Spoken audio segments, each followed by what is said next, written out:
Hello mga idol, magandang araw na naman. Ngayong araw ay Sabado. Oh, at ako na naman ay busy na naman dito sa garden ko. Ayan. Yan, hanggang may coral na yan ay aking area, Charis. Kudalon jud na ako na siya. Mabinisaya na lang tayo maglisugog Tagalog. Ako siyang kudalon kay akong padaghanon ako mga pato, og dra na ako sila buhion. Ako siyang kudalon para dili sa kaipsot sa gawas. Diba? Then, nanay kagulingong tubigan dito, diri mga idol. Nanay siya kagulingong tubigan. Di ko problema og tubig diri. Kay unay ang tubig diri sa mua.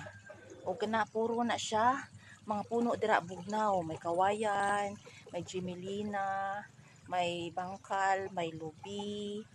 Ana, kaluyan mga idol.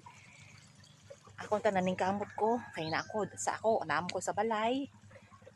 Manikamot sa kong pamuhi og mga hayop, mananumpog ko og mga salagon, kaya sa saging, kamuti, balanghoy, dagan na mga idol.